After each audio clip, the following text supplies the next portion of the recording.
Hi, I'm Alison Pinto from India, and I'm an artist, a teacher, a content creator for Daniel Smith. I'm also a part of IWS as a state head for Maharashtra. I paint in many mediums, but the one that won my heart over all these years is watercolor. However, I didn't quite feel this way about watercolor when I was starting out. I really struggled with it. So, if you're starting out with watercolor, like some of you probably are, it's difficult to know what went wrong. What would you do better to improve the quality of your paintings? Having struggled with this in my own beginnings, there was one thing that helped me improve. There was one thing that really helped me grow and made a difference to my work. This is one of the most important things that was a game changer in improving my work. And what is that one thing? It is the watercolor wash. I created a daily practice for myself, and once I understood the core techniques of doing the wash, believe me, it was a game changer in improving the quality of my paintings, and I'm going to share that with you today. To understand the power of a watercolor wash, you have to see how it looks in a painting. That'll give you a sense of what works and how to use it. For example, in watercolor, there are two types of washes essentially. One is a solid wash, which is typically a single colored wash. The second is a gradient, which could be a gradient between two values or a gradient between two colors. And within the solid wash, there is also the variation of a transparent wash. So you can put a transparent wash down, and that also works beautifully in your watercolor. So let's look at how we can learn to do these particular washes in the right way. So let's get started. For this exercise, I've chosen Scarlet Pyrrole, which is an opaque color. This is a nice shade for a simple flat solid wash. What's important to know going in is to choose a good brush. In this case, I'm using a mop. Any mop will do because it will contain a lot of water and paint, and that's a good thing. The second thing is to have good quality paper. In this case, however, I'm using cellulose paper. But if you're starting out, I will suggest to use 100% cotton paper because that is what will give you longer capability of working. Another tip before doing your wash is to make sure that you start by making your puddles of paint beforehand. That way you will have one uniform color and less variations. Too much water in the mixture will cause the paint to spread too quickly and can result in a patchy, uneven wash. Too little water on one hand will result in a heavy, opaque wash, and that will just not flow smoothly. So to ensure a smooth wash, start with a mixture of paint and water that is just thin enough to flow easily, and then adjust the mixture as needed. Another good thing is to have a little piece of paper nearby where you can test the intensity of the color.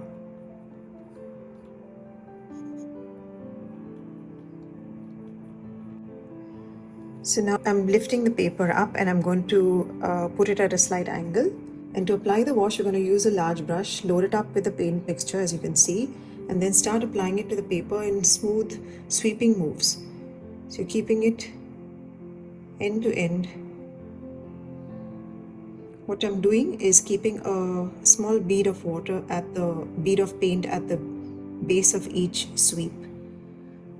So that kind of allows me to keep the paint flowing and it doesn't dry before I've finished that area. And also what it does, it keeps the paint flowing. It doesn't allow any hard edges to form when I'm putting in the next line. So that is your flat wash, solid color. The next wash is going to be pretty much the same kind of wash that you've seen here. Again, I'm mixing my puddle beforehand. I'm mixing a Quin Deep Gold, which is a beautiful shade. The idea is to have a beautiful transparent wash without any patches to it. You want to create a nice smooth sheen on the surface.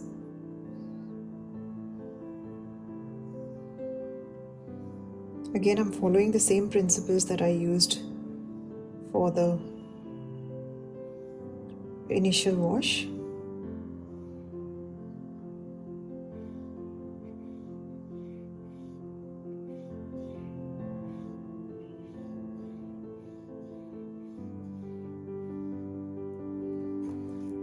And the faster you work, the easier you get a beautiful transparent wash which is all even tone and doesn't have any patches to it. That's a lovely color. So now the trick you've understood is to work fast, of course, to have your puddles ready and use a thicker brush so that you are fluent and can move quickly. The next wash we're going to do is to create a graduated or a graded wash which goes from a single tone into a lighter value. So what we're going to do is, of course, mix your puddle of paint in advance, and it uses the same wash technique that you've used for these, but you just keep adding a little bit more water as you work your way down so that it creates a faded effect and gives you a kind of a seamless transition. Now the key to creating effective gradients is that you need to use plenty of water, probably more than you think that you do. So one of the biggest problems that watercolor beginners have is not using enough water. So I'm going to start from the top again the same way.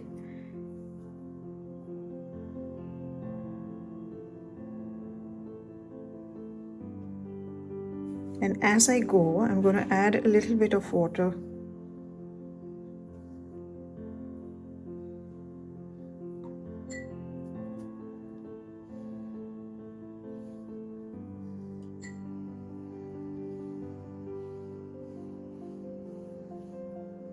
So we could probably touch this up a little bit more.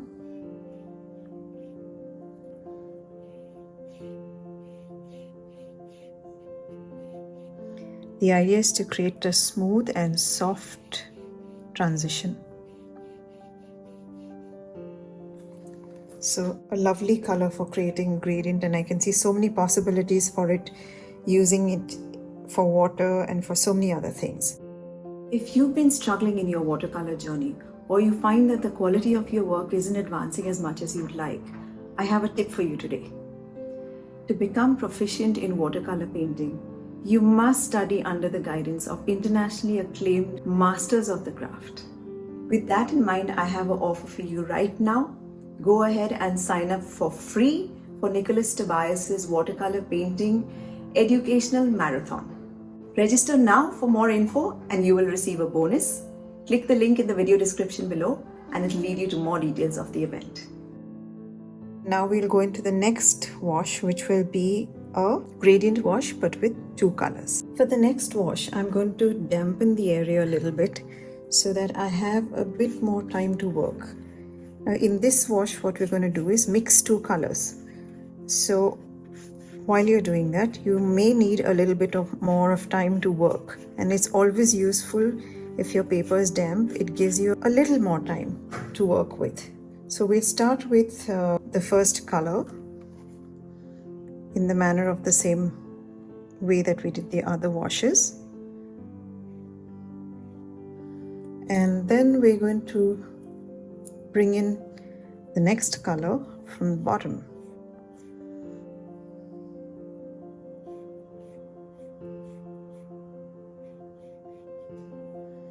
And we shall let these blend. So when it's at an angle, you have a much better chance of getting it to blend. And so you have a very effective, very easy, simple way of creating a graded wash. And this is extremely useful when you're painting almost any subject, when you want to create softness in variation of hue and tone, both. So this is an invaluable wash to study, and it's wonderful to do a practice of it regularly so you get the hang of it and it happens quickly, effectively. The key is also not going back into it. You cannot go back into the wash, because once you go back into the wash, you will mar the surface and you will get patches.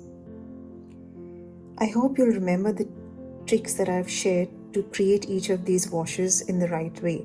Once you've gotten a hang of it after doing practice, what we can do is go into something a little more fun, which is creating wet into wet. Now, what is wet on wet color? Watercolor. This is a watercolor technique that uses wet paint against wet paint or against wet paper.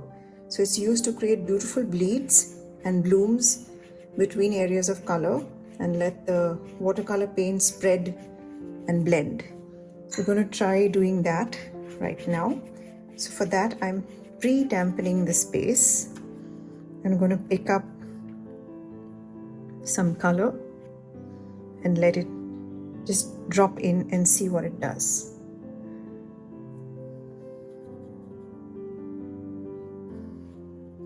So we're not going to create a lot of detail here, but what I'm going to now introduce is lunar black. The kinds of effects it creates are amazing. Paper has dried off a little, so what we're going to do is just give it a little spritz to reactivate the paper, and then we're going to see what lunar black does. A lot of what you create with wet on wet depends on the consistency and thickness of paint that you're taking onto your brush and the dampness of the paper. So if your paper is more damp, you will get a wider spread. If the paint on your brush is also with a little more water, you'll get a wider spread. If your paint is thicker, you'll get less of a spread and you'll probably get a more defined shape, which doesn't disperse quite as easily. This paint is beautiful for giving these lovely striations.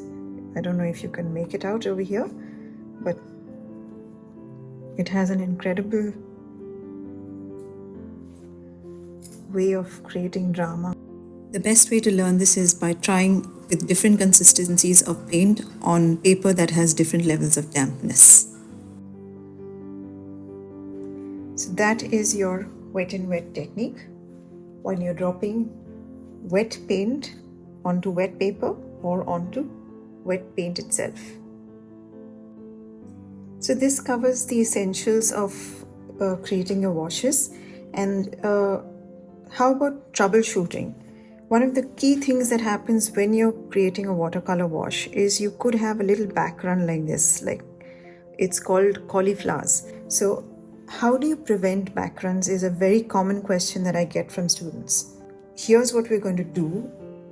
The best way to prevent backgrounds would be that we try and learn how to create them. If you learn how to create a background, I think preventing it should be a breeze, don't you think? So we're going to just put in a simple wash over here, okay? And I'm leaving spaces because I want the color of the backgrounds to show through as well. The key of this is that your paper should not be extremely dry, because if it's dry you won't get a background, or if it's too wet, that's another thing. Now here what I can do is just add in a swatch of color, and you will see that forms a little cauliflower over there. So when you drop in paint onto an existing wash, or you drop in water onto an existing wash, either of which is a little bit wetter than the existing wash. So now this is a little bit still very juicy. So I'm going to wait for it to kind of settle in a little bit. So now I'm going to just add in some of this, and you can see it will push back,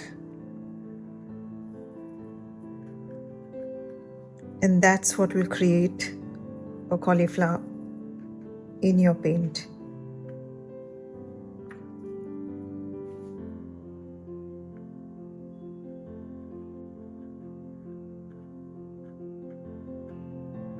So I've added in color in this case, but you could just as easily add in just water. It doesn't have to be color. You can add in a few drops of clear water to give you a sense of how that works. So once you learn how to make cauliflowers, then avoiding them is a little easier to understand. If you notice, there's a lot of cauliflowering happening from the edge. So what happens typically when we do our paintings is water accumulates around the edges where you've taped it. So that often can wash back in and create this kind of cauliflower effect. So another thing is to take a little piece of tissue and just dab off the edge so that you don't have it run back in. So there's another little tip for you. I'm going to just take these tapes off so you get a sense of what's happening here.